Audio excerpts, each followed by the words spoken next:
The destination of Myanmar seems to be on everyone's checklist these days, and from Thailand it's an easy hop to the neighbouring country that's now welcoming visitors after many years of relative isolation. It's not surprising then that Thailand's Nok Air recently decided to add Yangon to its flight schedule, and we were along for one of the first journeys on the airline's new route.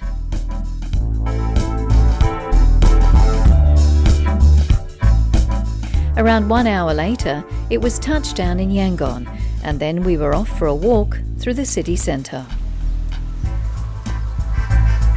The first time I came here around 18 years ago, we had strict instructions on where we could film and constant supervision.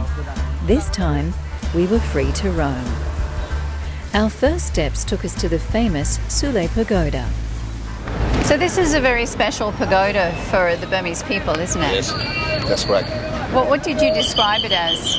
They said this is the heart of the people in Yangon. Yeah. But the big pagoda is the soul of the whole country. So this Burma, is the heart Burmese. of Yangon, and the Yes. other one is the soul of the nation. The country. Wow. The lovely old buildings in downtown Yangon reflect the colonial British heritage of this city, and many are being beautifully restored as the destination presents a new face to the world.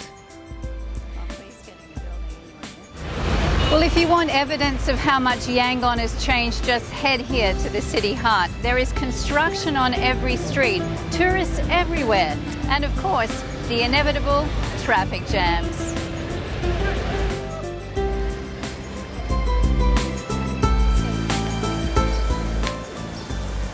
Visitors are heading here in ever-increasing numbers, and Yangon is seeing a rapid growth in restaurants, coffee shops and small hotels. Wow, it's an incredible hive of activity here. People everywhere, and vendors competing for space.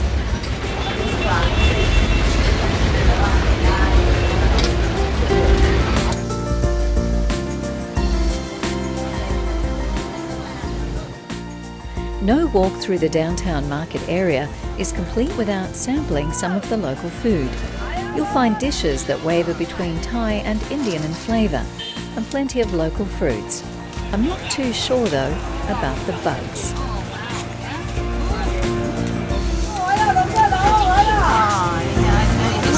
Peace. Oh, I don't know about that.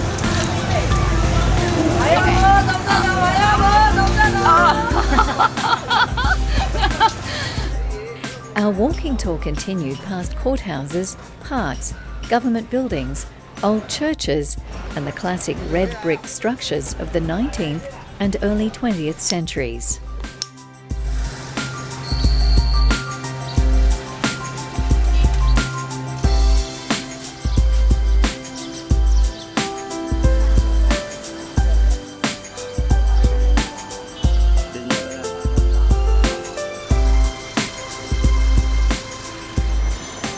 The streets are also filled with an incredible number of bookstores.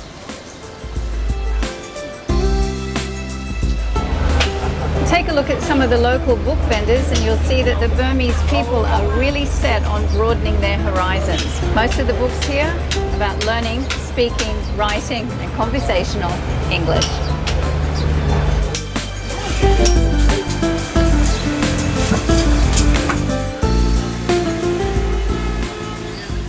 Don't forget to shop for a sarong.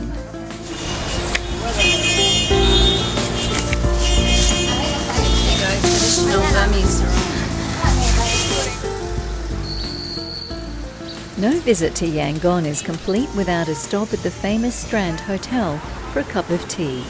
It remains as beautiful as it was when first built in 1901. By now, we were hungry.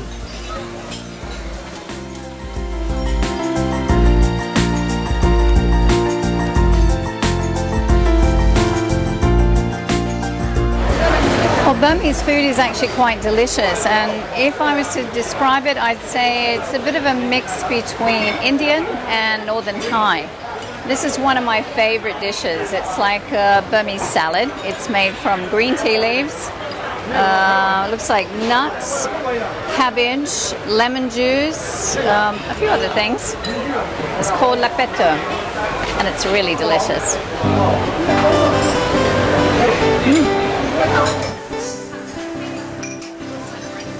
There is a considerable array of meat dishes, many slow cooked with a delicious array of spices. Before we knew it, it was time for afternoon tea in a very special garden. On this day, we were in for a treat with an invitation from Thailand's ambassador to Myanmar. Our final stop for the day, afternoon tea with Thailand's ambassador to Myanmar. The ambassador took us on a personal tour of his colonial residence.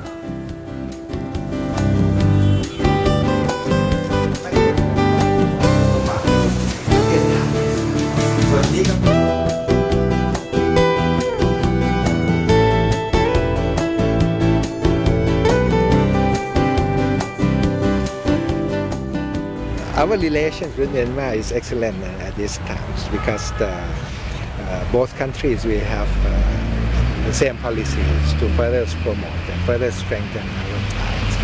And as Myanmar starts the reforms process of that countries, we also render all possible supports that we can do because we also want to live together with our neighbors. So this is really crucial times, not just only for me, myself, but for everyone in Thailand. I guess you're ambassador at very interesting times too, aren't you? You're here when all this change is going on, the country's opening up, Hillary Clinton was here, people got very excited. It must be amazing in the diplomatic community, seeing where can it go, where is it going to go, is everyone staying very positive? Yes, and I think Myanmar is moving toward very positive ends. You can see, for some examples, when they decide to open up the countries, it seems that they can leave all the hatreds and animosities behind, and then they join hands. Governments, oppositions, Aung San Suu Kyi's, President Thein Sein's, and other peoples, including the militaries in the armies, they also want to move these countries forward along the path of reforms. So those are things that completely change in this country. Here too, we met Nok Air's man on the ground.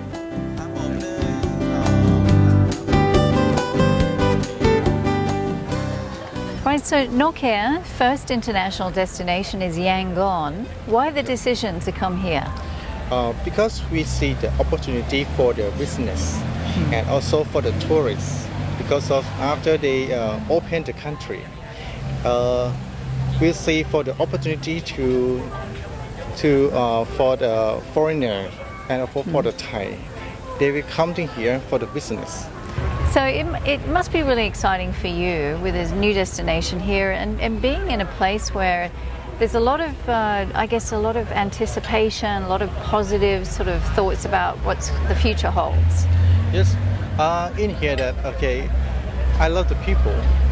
The people is so nice here that I think the foreigner, they think that the Myanmar people is like for the, I don't know, for the rural people, but they here, they're so nice, they're so kind.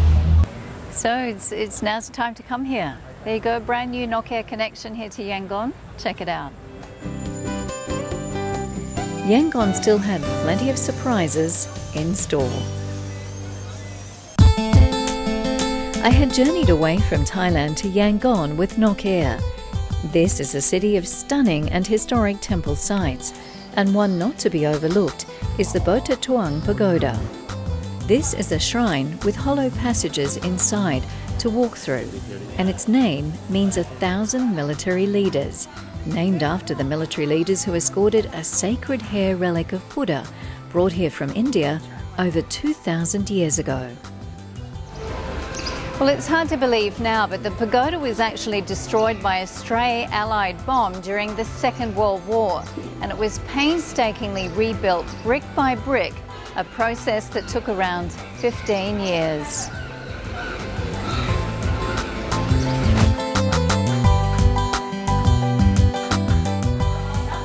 You can wander through the gold leaf shrine and see the housing for the relic up close. The craftsmanship is dazzling.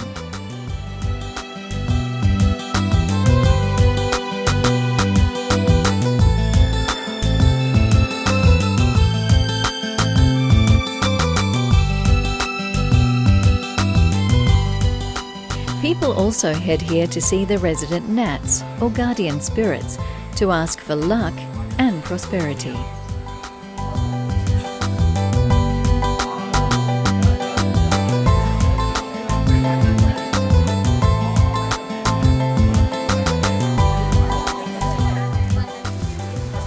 You'll see devotees leaving gifts of money and offerings in the hope of a change in fortune.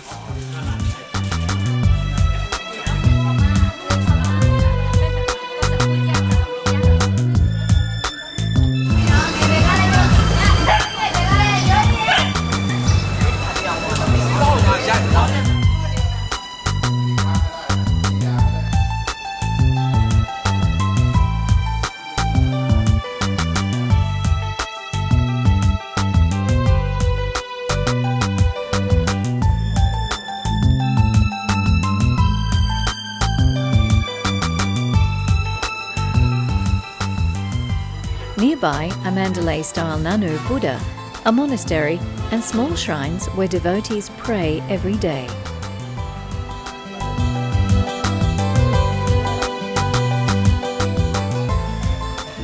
Coffee was next at one of Yangon's newest establishments. The ultra-hip water library offers beverages, desserts and some delicious treats dished up in a classic colonial-style house. The day was rapidly coming to a close, and there was one important place we had to be in time for sunset. Towering to a height of 326 feet on the Thailand hill, the famous Stephens Pagoda dominates Yangon. The entrance gates alone are imposing, and most visitors to the sacred site are simply awestruck on first seeing the magnificence and splendour of this golden shrine, where the holy hair relics of the Buddha were enshrined thousands of years past. The gold of this incredible complex is blinding in its brilliance. Well, it's said to have been built more than 2,500 years ago, and it's not hard to see why Stephens is regarded as the soul of Myanmar. In his Letters from the East, published in 1889, author Rudyard Kipling inscribed this most famous of all Myanmar shrines as a golden mystery lofty on the horizon, a beautiful wonder that blazed in the sun. Somerset Maugham, at his first sight of the pagoda, was inspired to write that the superb glistening golden Stephens rising superbly upwards was like a sudden hope in the dark night of the soul. This is the most venerable pagoda in Southeast Asia, and whether you come here to gaze, to meditate, or to pray, it will leave you breathless.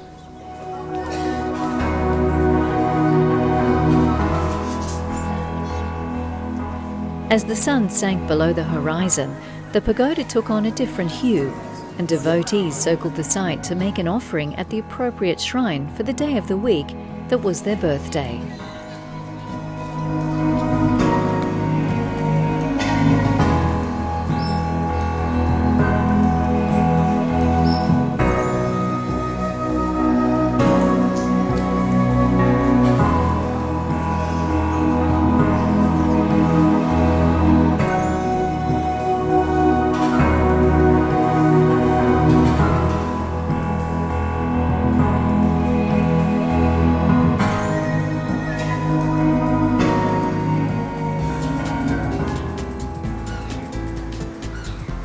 The next morning, the sun rose over our home for the night, the lovely Kandoji Palace Hotel, which was built of golden teak on the shores of the Kandoji Lake in 1934.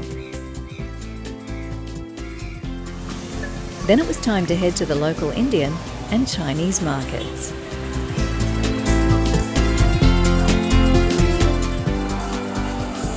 Early morning in Yangon is a hive of activity.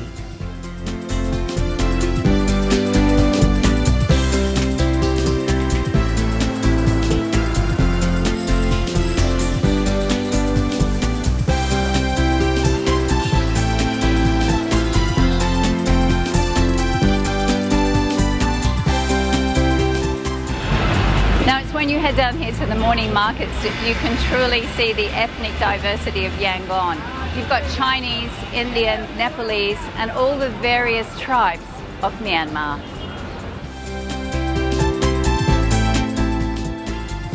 The Chinese gold shops offer some good bargains.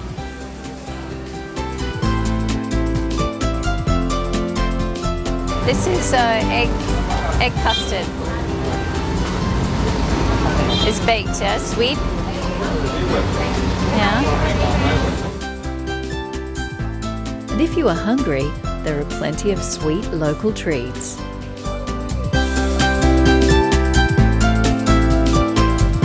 My favourite, avocados, and they cost nothing here.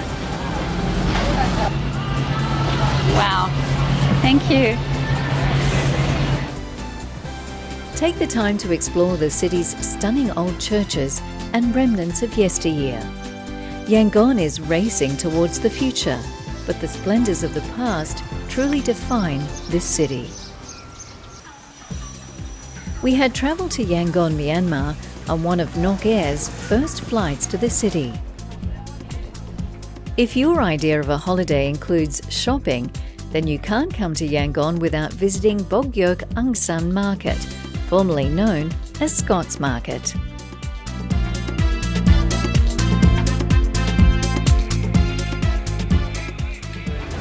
Well, no visit to Yangon is complete without a stop at Kyauk Market.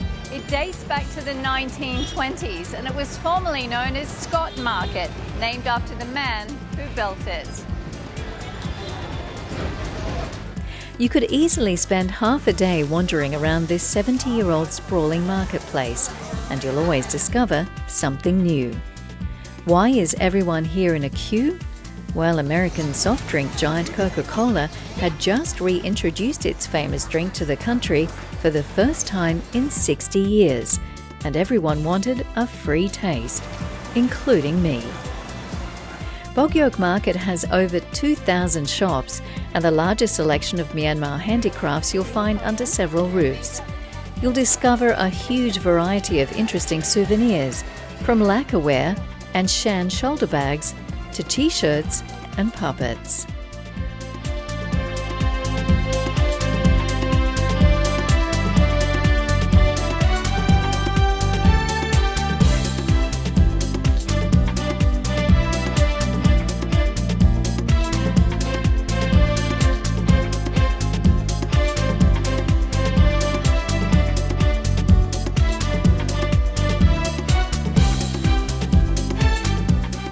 This is also a great place to buy the famous Burmese lacquerware.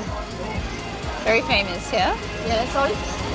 From Burma? Yeah, from Bagan. Bagan, yeah? Main Bagan. Bagan is the home of the lacquerware, yeah? Like the world. Wow.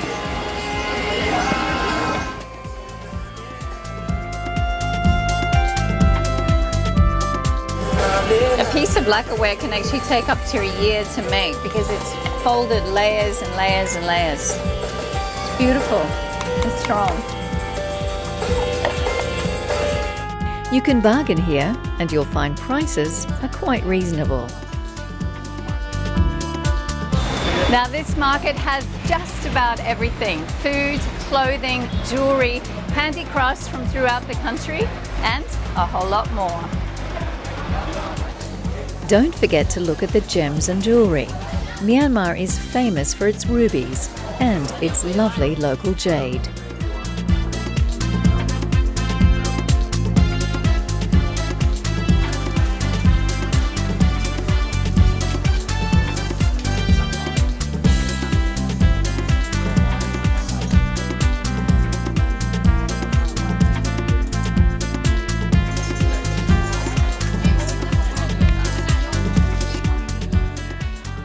My tour guide from Thailand was a respected history buff who's been fascinated with his neighbouring country for many years. This is a country that you really love, isn't it? Yes, very much. Why do you love Myanmar? I think the country is there's the same Buddhism like Thai people, and people are so nice. They are very cool and greenery country, and they have a lot of ancient city, ancient site that I love it because I study about archaeology and I study about history of art, and I really interested in the site in Myanmar because they're connecting with ancient site in Thailand. There's a lot of important history, isn't there, for Thailand that extends into this part of the world. Yes. I mean, and it's probably a good experience for Thai people to come here. Actually, Myanmar and Thai, they are neighbors, right? And we have a long story in between a good relation. Sometimes we have war together, but we are neighbors. We cannot separate to the other part. I found that Myanmar is start history same like a Thai. When we accept the Indian civilization, it's the same period, and religion from Indian also come over to Myanmar and same come over to Thailand, and it's a site to study about history because we can compare and we can relate to Thai history too. For now, for Nok Air, for instance, do you think this new connection now will maybe encourage more people to come? Sure. Yeah. Because I found that a lot of Thai people like to come to visit to Myanmar, and they have no seat from airline. Even they have many airlines instead of Nok Air, but Nok Air is something like more normal, not like an exclusive one. Yeah, it's so I very think will be a affordable. lot. Yeah, there will be a lot of Thai tourists who come. So that was my first visit back to Yangon in almost a decade. This city and the entire nation is opening its doors, and if you want to explore one of Southeast Asia's most fascinating destinations, then do so soon, before it changes too much. For now, it's the mystery that maintains the magic of Myanmar.